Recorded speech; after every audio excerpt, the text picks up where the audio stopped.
박근혜 전 대통령이 14시간에 걸친 검찰 조사를 마쳤는데요. 지금은 조서 열람과 확인 작업이 이루어지고 있는 상황입니다.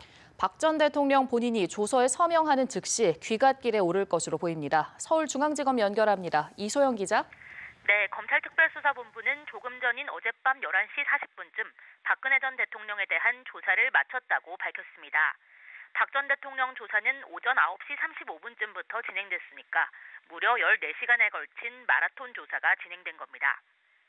일단 조사는 자정이 되기 전에 끝났지만 귀가는 새벽 시간이 될 것으로 보이는데요. 본인이 진술한 내용이 적힌 조서를 읽고 이 내용을 확인했다는 서명을 하는 작업을 거쳐야 하는 만큼 1시간에서 2시간가량이 더 걸릴 것으로 보입니다. 출석 때와 마찬가지로 경호가 딸린 차량을 타고 자택으로 귀가할 것으로 보이는데요. 이번에도 포토라인에 서서 발언을 할지는 아직 알 수 없습니다.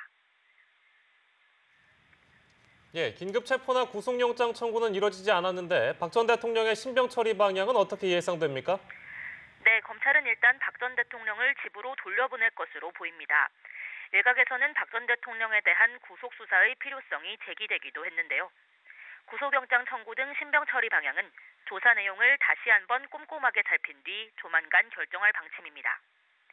박 전 대통령의 혐의가 13가지에 달하는 데다 뇌물죄와 직권남용, 강요 등 복잡하고 까다로운 부분이 많아 결정이 쉽지만은 않아 보이는데요. 오는 5월 9일 대선을 앞둔 상황까지 고려하면 어느 쪽을 선택하든 상당한 후폭풍이 불가피하기 때문에 검찰 수뇌부는 고심을 거듭할 것으로 보입니다.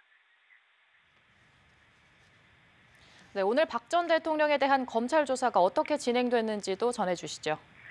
네, 검찰은 박 전 대통령의 혐의 중 뇌물수수 부분을 집중적으로 조사한 것으로 알려졌습니다.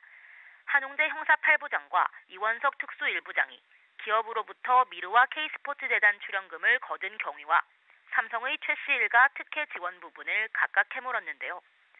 박 전 대통령은 특별한 진술 거부 없이 비교적 원활하게 수사를 받은 것으로 전해졌습니다.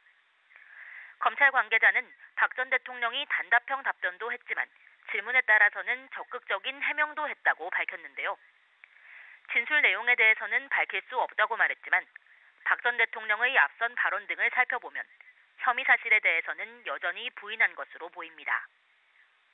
박 전 대통령에 대한 조사는 검찰 10층 조사실에서 변호인 2명이 입회한 가운데 진행됐습니다. 박 전 대통령은 점심시간과 저녁시간, 그리고 2번의 짧은 휴식시간을 제외하고는 쉼없이 조사에 임했는데요. 점심 식사는 김밥과 유부초밥, 샌드위치 등이 들어있는 도시락을, 저녁 식사는 죽을 먹은 것으로 전해졌습니다. 서울중앙지검에서 연합뉴스TV 이소영입니다.